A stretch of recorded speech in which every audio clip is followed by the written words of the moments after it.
Olá, meus amigos, muito bom dia. Sou o Dr. Antônio Martins Farias, sou contador, sou advogado, moro em Santa Cruz do Capibaribe. Primeiro, eu quero agradecer a Deus por estar vivo. É você, meu irmão, minha irmã, meu amigo, minha amiga, que dá seu like, seu dislike e faz seus comentários. Muito obrigado de coração. Obrigado aos 790 inscritos. Estou quase chegando lá, gente. Está muito perto de nós ultrapassarmos 1.000 inscritos. E a proposta continua. Conto com sua ajuda, com sua colaboração, para que até o final do ano eu consiga ultrapassar o número de 1.000 inscritos no meu canal. Estou muito otimista e conto mais uma vez com você. Deixo, portanto, aqui o meu e-mail, o meu telefone. Caso queira entrar em contato comigo, fiquem à vontade. Fiquem à vontade para exercer seu livre direito de discordar, de comentar, de me ensinar. Eu estou aqui disposto a aprender. Eu não quero aprender a xingar, né? Porque não adianta, me critique apontando o meu erro, que eu fico satisfeito. Agora, simplesmente dizendo, porque você... Não, aponte, fundamente, como eu fundamento. Eu dou sempre a informação. Colhi a informação no tal veículo, colhi a informação no tal artigo e assim, para que a gente mantenha... Os meus inscritos são civilizados. Quando aparece um desviado... ele é logo convidado a se retirar porque ele se sente prejudicado, ele se sente mal, porque ninguém dá bola para ele, então ele não mostra a sua ignorância, né? Mas os meus inscritos são pessoas educadas, pessoas gentis, pessoas que são admiráveis. Então, mais uma vez, muito obrigado a você. Eu começo hoje com... eu vou tentar ser o máximo, assim, que eu quero falar de um assunto internacional, que não é a minha especialidade, mas eu acho que vale a pena uma reflexão nossa, que é sobre a ONU. Mas vou tentar ser o mais rápido possível nas notícias, nas ideias que eu achei interessante a gente comentar nesta semana. Pois é, eu começo assim, racha na extrema-direita. Isso é muito preocupante e bom para quem quer ganhar a esquerda. Eu não tenho partido, eu sou de quem está certo. Errou, eu estou criticando. Eu respeito a Constituição. Eu sou um defensor da Constituição.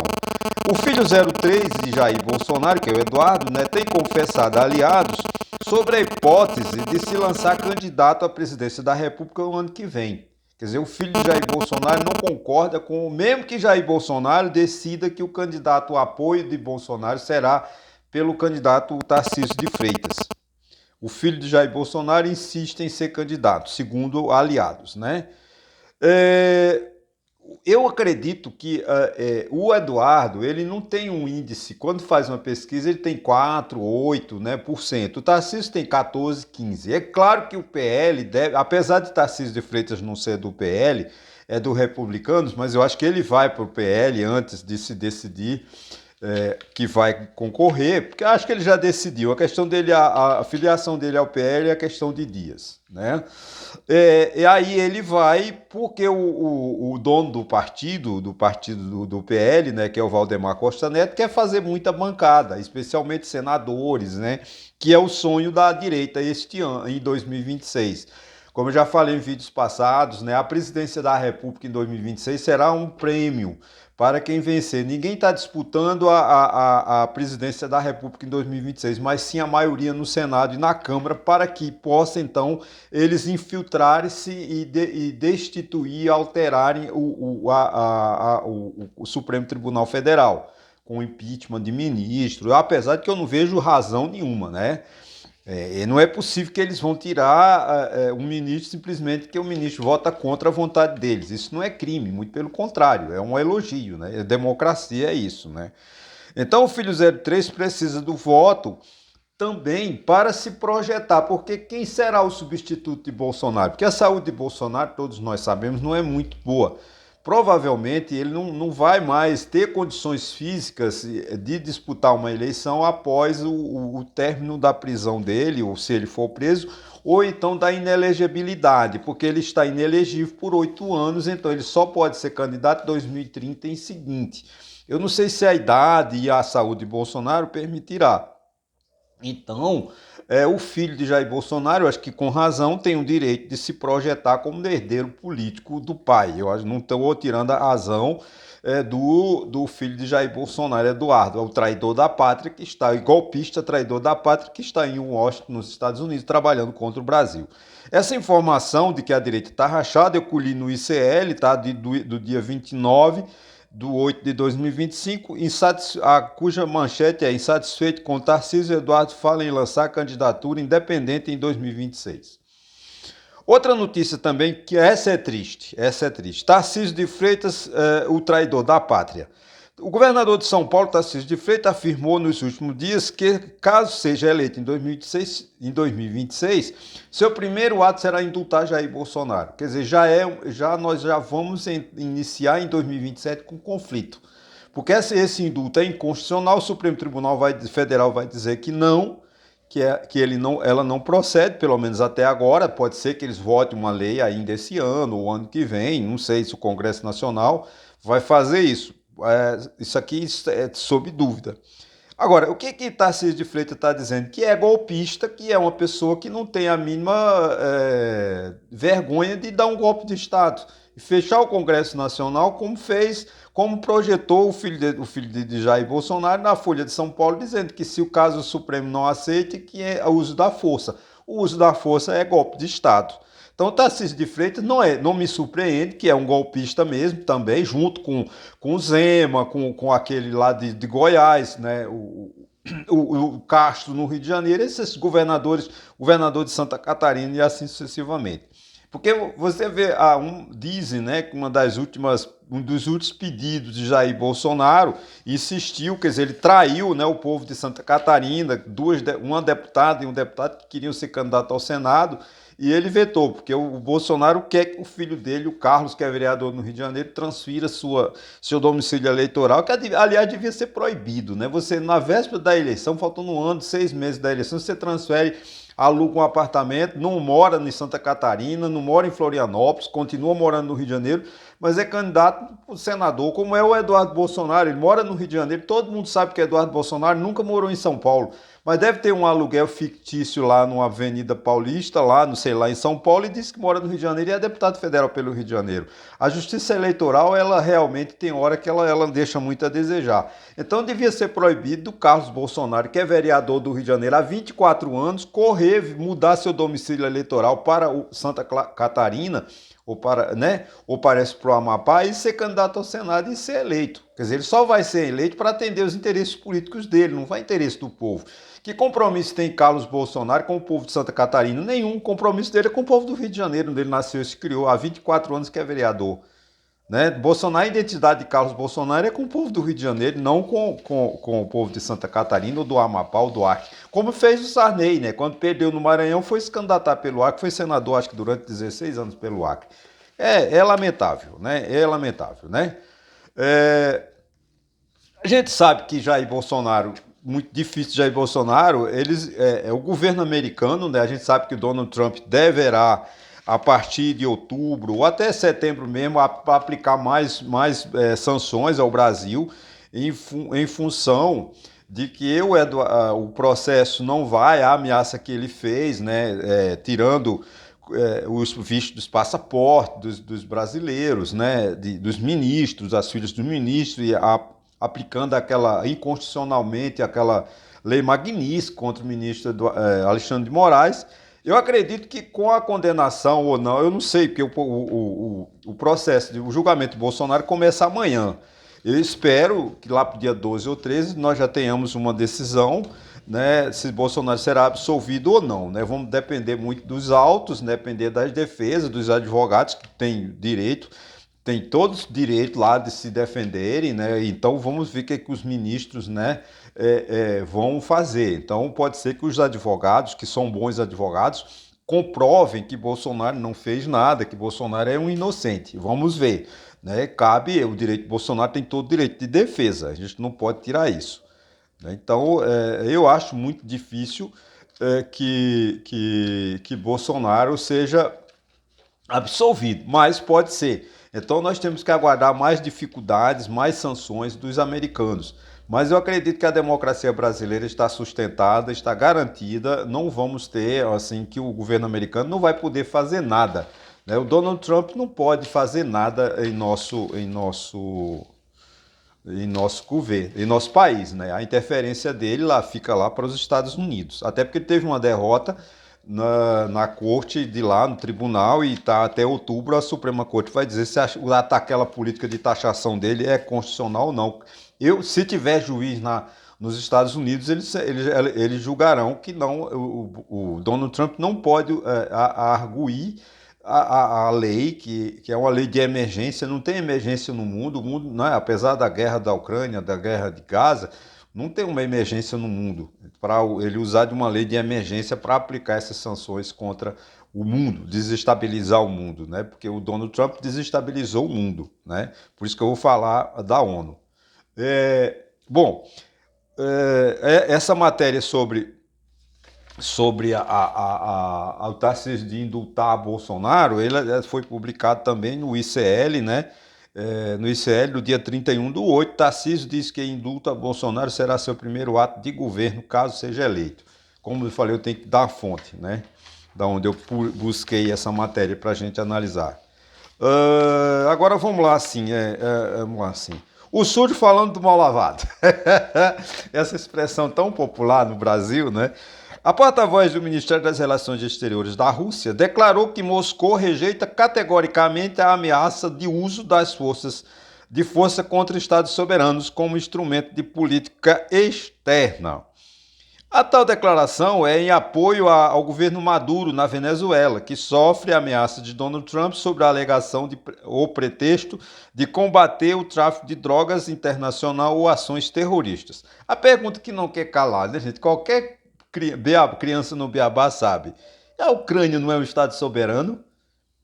O que não tinha lá o seu corpo jurídico, sua assembleia, né, né, um presidente, e ele não invadiu, a Rússia não invadiu. Quer dizer, invadir a Rússia pode. Agora, o outro país não pode porque a Rússia diz que é agressão. É muita cara de pau, né? Esse picareta do Putin realmente é um sem vergonho mesmo, né? Graças que a gente pode falar mal dele, né? Até porque ele ele nem liga para isso.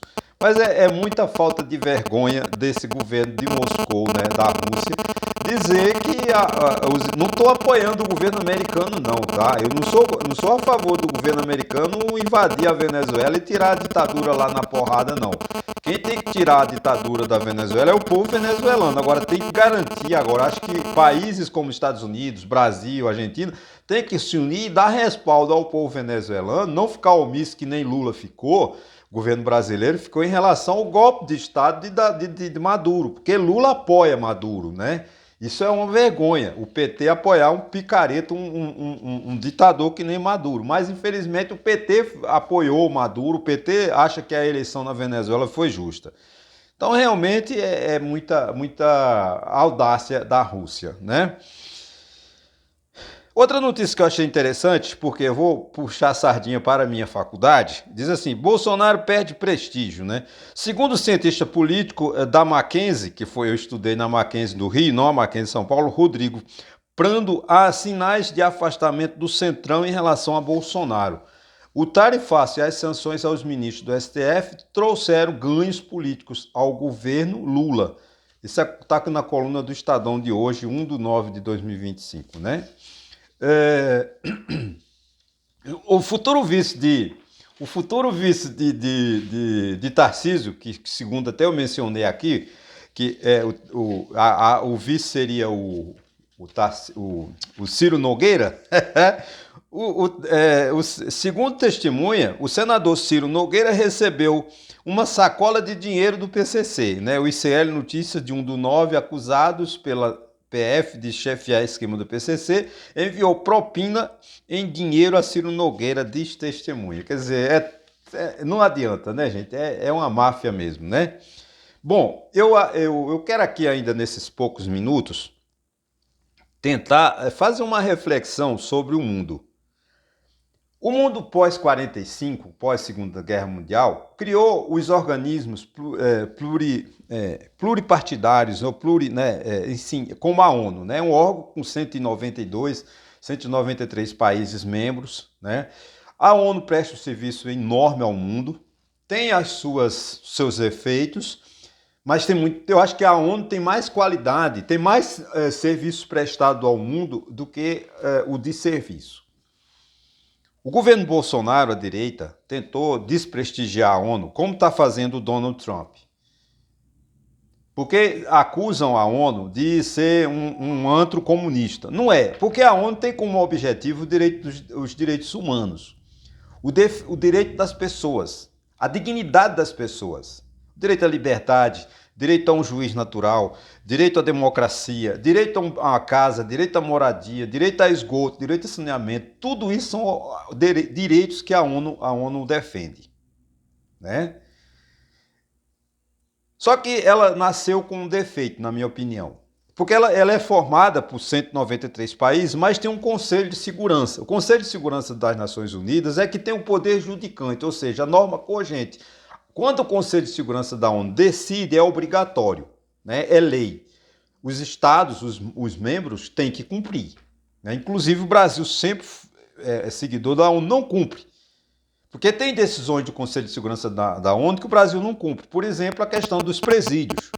Que tem uma decisão da ONU, se eu não estou enganado, que cada preso tem direito a 6 metros quadrados. Na verdade, nossos presídios estão tão superlotados que presos dormem em pé, porque não tem onde deitar. Então você vê que já é um desmantelo, já é um descumprimento da ONU. O Brasil tem uma grande violência contra a mulher, em função do machismo, em função do racismo, né? Por questões variadas, né? Essa questão do racismo é complexo. O Brasil é um país racista. Esse Conselho de Segurança tem um defeito. Por quê? Porque ele é formado por 15 países, sendo 5 permanentes e 10 ele faz uma espécie de rodízio, né? Uma hora assume um, afasta. Não. Mas quem decide são os 5 membros, que é formado pela China, pela França, pela Rússia, pelo Reino Unido e pelos Estados Unidos. O que acontece? A decisão tem que ser maioria.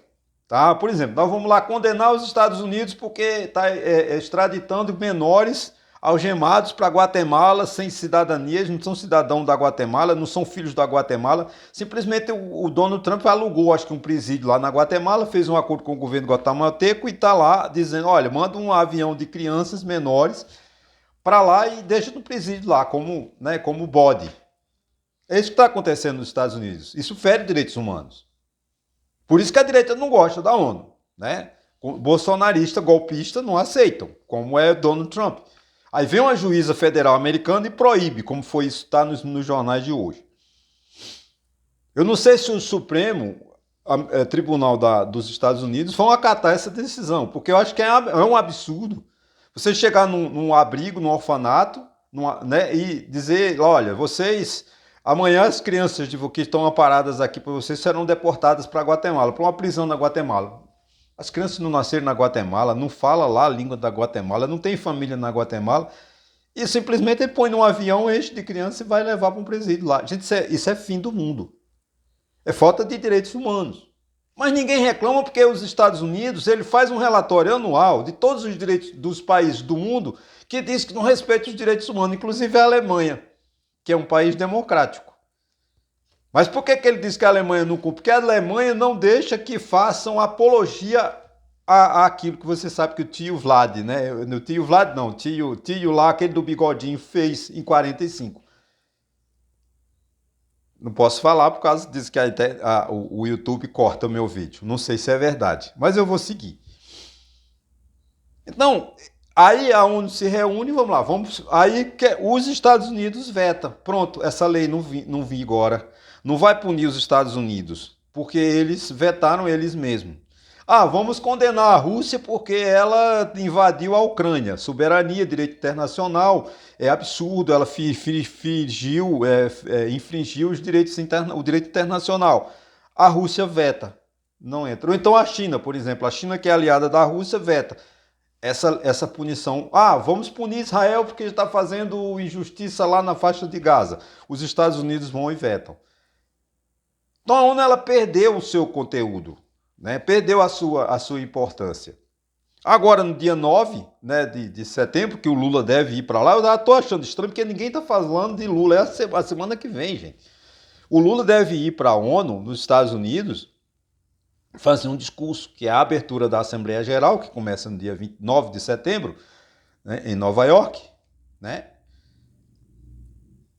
E Lula, mas não tô, ninguém, nenhum jornal disse o que Lula vai fazer, qual é o discurso de Lula. Sim, um silêncio absoluto. Uma semana antes já era para estar falando qual é o discurso de Lula. Porque Lula vai falar para o mercado interno, vai falar fazer campanha, porque Lula já está em campanha política. O Palácio Planalto já é um diretório político do PT. Se você gosta ou não, eu não sou aqui condenando o PT, não tenho raiva do PT, não tenho raiva de Lula, mas infelizmente o Lula está em campanha política já para 2026. Ele está certo, assim como também já está para 2026 o Tarcísio de Freitas. Ele só não está ainda declarado porque acredito que eles vão esperar esse julgamento do Bolsonaro no STF. Assim que o STF julgar, o Tarcísio de Freitas também vai ficar em campanha. Mas voltando aqui. O que me assusta é que são 193 países. Claro, é claro que isso diminui porque tem a União Europeia, que é a União Europeia, né, que é fundada por... Quando a União Europeia é composta de quantos países? 27 países, se eu não estou enganado. E fora o Reino Unido, né, que também é um país grande, né? A Ásia, a China, a Índia, a Rússia, o Canadá, o Brasil, a América Latina, a América do Sul estão muito omissos. Estão cobrando na ONU uma atitude coerente desse presidente maluco Donald Trump. Tá bem, o presidente Donald Trump tem o direito de o que quiser, de criar a taxa que ele crie lá nos Estados Unidos. Ele tem esse direito. Mas, gente, você tributar uma importação em 50% foge da realidade, foge da normalidade. E os países simplesmente estão quietos. A Organização Mundial do Comércio não faz nada. A ONU não faz nada. A Organização Internacional do Trabalho não faz nada. A OMS não faz nada. Porque os países estão com medo de Donald Trump. Porque o Donald Trump é o país mais rico do mundo. Então veja como nós estamos numa situação difícil. O mundo vive uma situação difícil. O mundo vive numa situação onde vamos começar pelo meio ambiente. A destruição do planeta. Ah, Antônio, mas isso é coisa de... Não é. Não é coisa de comunista defender a preservação do planeta. A preservação do planeta é fundamental. Nosso governo esqueceu, nossa Amazônia está esquecida. O governo não faz nada para proteger a nossa Amazônia. Gente, a floresta amazônica é vida. Vida para nós aqui em Santa Cruz de Capibaribe, em Itaquaritinga do Norte. Há quantos anos que não tem umas chuvas permanentes adequadas do Nordeste, porque as chuvas não vêm mais da Amazônia, ela vem do mar. Quando a chuva vinha do sertão, como a gente dizia quando era criança, a gente chegava outubro, novembro, como via o relâmpago para o norte, dizia, vai ser bom de inverno. Quando chegava lá para janeiro, fevereiro e março, chovia na nossa região aqui do Agreste. Hoje não tem mais isso. Ontem passou o dia todo chovendo, dia 31 de agosto, não é normal. Porque não houve uma chuva perene, permanente, não deu para as pessoas. Isso é tudo questão do meio ambiente. E o Donald Trump destrói o meio ambiente. Temos uma COP30, um órgão da ONU, que é fundamental para discutir os problemas. Mas veja bem como uma atitude ridícula, irresponsável do governo do PT, que é o presidente Lula, criar essa COP mundial de milhões de países numa cidade onde não tem estrutura. Os hotéis estão cobrando fortunas para hospedar. Tem gente, parece que vão trazer um navio para ficar um navio hospital, um navio hotel para que as pessoas fiquem acomodadas. Isso é uma irresponsabilidade. Essa conferência devia ter sido no Rio de Janeiro ou em São Paulo, que tem infraestrutura, como o Rio de Janeiro teve estrutura para a primeira Conferência Mundial da ONU em 92. Não tivemos problemas de hospedagem, porque tem um lastro de hotéis e hospedagens, uma estrutura, uma cidade mundial, como é o Rio de Janeiro, como é São Paulo. Vai levar para uma cidade desse tamanho, não tem hotel. Ah, mas é porque... Gente, isso é hipocrisia, isso é desonestidade do governo, foi falta de vontade política. Ninguém quer resolver os problemas do mundo. Porque o mundo se acovardou diante de uma Rússia que ataca a Ucrânia há praticamente 3 anos e ninguém faz nada. Uma OTAN que tem... Para que a OTAN? Se é para a defesa da Europa, para que a OTAN existe? Ah, não, então o mundo está desregulado. O mundo não tem mais uma ordem. As instituições, gente, isso vale um vídeo. Já vou encerrar. Mas as instituições locais, as instituições mundiais, como a ONU, precisam de ser respeitadas. Aqui, por exemplo, começando do nosso interno, o Brasil, esse governo Bolsonaro, foi um governo da destruição das instituições. Ele desconstruiu o TSE, ele desconstruiu o STF, só não desconstruiu a Câmara e o Senado para ele não sofrer o processo de impeachment. Ele entregou o governo ao presidente do PP, que é o Ciro Nogueira, que está sendo acusado de receber propina do PCC. Aí disse, tudo bem, fica aí Câmara. E Bolsonaro passou 4 anos, né, destruindo as urnas. Isso é uma falta de respeito. Nós precisamos da Câmara de Vereadores, nós precisamos da delegacia de polícia, nós precisamos do hospital, nós precisamos do prefeito, do governador, dos deputados estaduais, dos deputados federais e senadores. As instituições políticas têm que funcionar adequadamente. Isso é que dá sustentação à democracia. Essa semana, uma revista americana atribui a nossa democracia, nosso julgamento de Bolsonaro, que começa amanhã, a revista A Bíblia da Economia, de todos os governos de direita e esquerda do mundo, leem essa revista The Economist. Porque ela é uma revista tradicional, né? Uma revista, ela diz assim, o golpe de Estado só não aconteceu por causa da irresponsabilidade de Jair Bolsonaro, da incompetência de Jair Bolsonaro. Sim, Jair Bolsonaro é um incompetente, foi incompetente, não soube dar o golpe de Estado. Porque ele passou 4 anos tentando e não conseguiu. Agora está tentando através de Donald Trump. Mas não foi Jair Bolsonaro que foi incompetente. Foram as instituições, o Supremo Tribunal Federal que sustentou a democracia. Que você concorde ou não. O Supremo Tribunal Federal tem erros graves. Eu já falei aqui, por erro político. Nós, desde 2002 a 2017, que nós temos o mesmo governo. Nesse interregno, o que aconteceu? Ministros se aposentaram e quem indicou foi o PT, que estava no governo. Então, naturalmente, os 11 ministros do STF, 9 foram indicados do PT e 2 indicados por Jair Bolsonaro, que é o Mendonça e o Cássio Nunes Marques. Os terrivelmente evangélicos. Mas se não fosse a instituição política do STF, nós estaríamos sob uma ditadura. Eu não estaria aqui falando, porque eu estaria preso ou deportado. Que a democracia é o direito da gente falar o que quer, desde que a gente não agrida a dignidade das pessoas. Esse princípio da dignidade que está tão amparado na Constituição, artigo 1º da Constituição Federal. Gente, vale essa reflexão. Meu muito obrigado. Se você não se inscreveu no meu canal, corra e se inscreva. Dê o seu like, seu dislike, faça seus comentários. Muito obrigado e até quarta-feira.